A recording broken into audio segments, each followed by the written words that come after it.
Hello and welcome to another segment in the Broad Perspective. So 2020 has come to a close.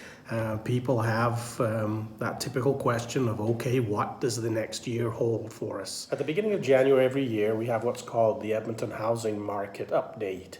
And this year we had several presenters that gave us actually some quite encouraging news for this coming year. And again, I'd like to preface everything with if 2020 taught us anything, is it was tough to really predict anything that happened.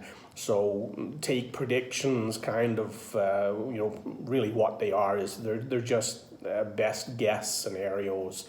But very encouraged with a number of the presenters at the housing forecast, some very good outlooks for this coming year, and cause for some optimism, definitely.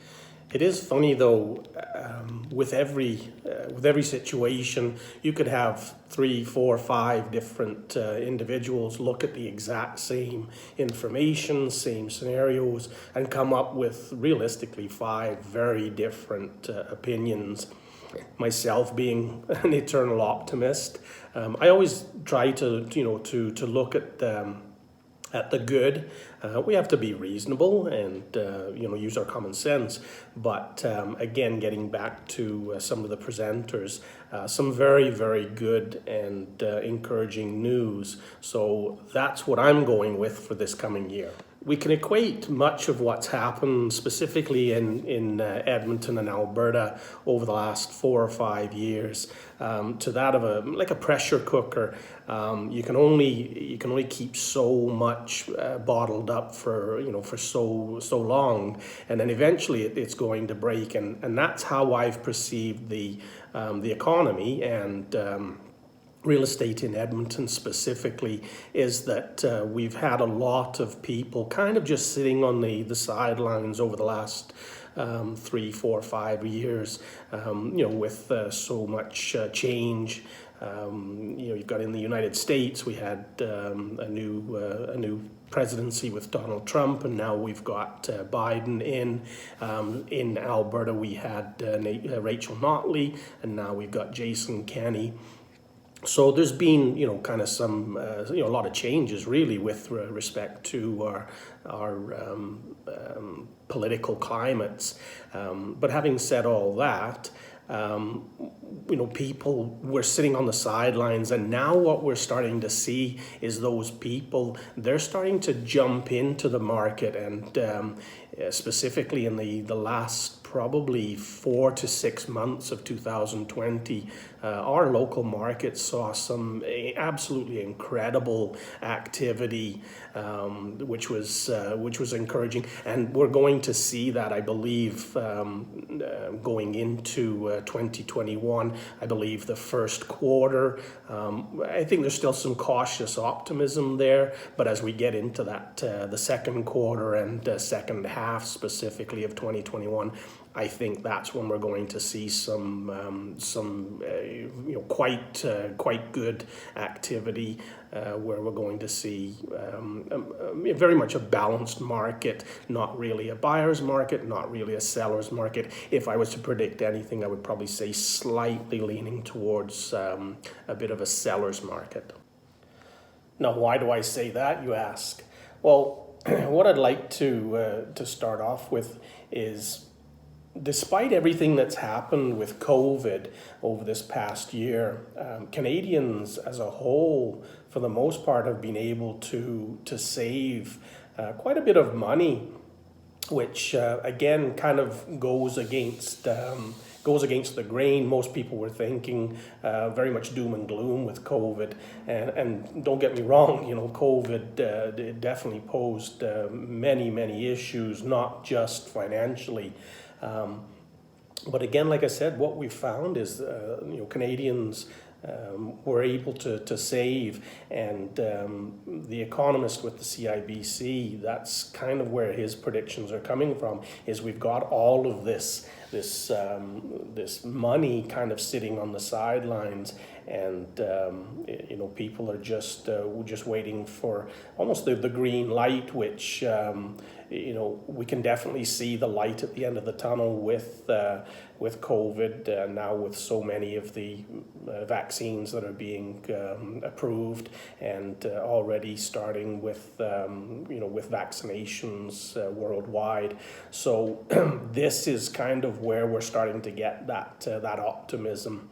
And again, getting back to that pressure cooker kind of analogy, is there's just so much pent up energy there that, and I think Canadians, I think generally are quite optimistic people. So I do believe that once we're given the green light, which again will probably be that late spring, early summertime, we're going to see people, getting into the market, and we're going to see quite a bit different trends also with respect to housing, which is going to also help to drive that market.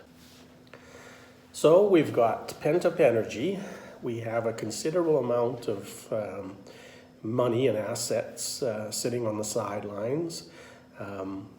We've got historically low interest rates, which the Bank of Canada is saying are here definitely for the foreseeable future. We've got likely definitely one of the most affordable housing markets in North America when you take into consideration the gross annual household income for the typical Albertan, and the average house price.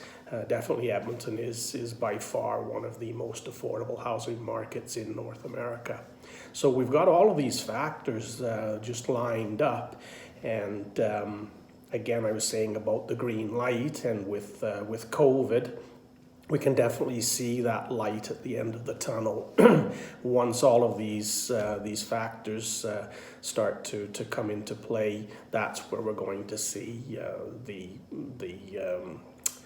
demand for housing, and that's why I'm I'm definitely bullish on real estate for the Edmonton market over this next 1 year, and moving forward, actually probably for the next couple or 3 years. With all this, we get back to that typical question that we as realtors are always asked is, okay, so when is the right time to buy and or sell? And I say all the time, there's no better time than right now. If you're wanting to get into the market to purchase your first home, definitely now is a great time because of those historically low interest rates, which are here for a little while, and the affordability of your average home here in Edmonton. Definitely a great time to purchase. We've got an inventory that has definitely decreased over the last 6 months for sure, because of how active we were in those last 6 months of 2020. But we still have a very good selection out there for sure. And as we get into the spring market and the early summer market, we will see some increase definitely in the inventories. And for all you sellers or potential sellers out there, again, another great time to get your property listed and take advantage of what's going to be a very, very active 2021 and beyond.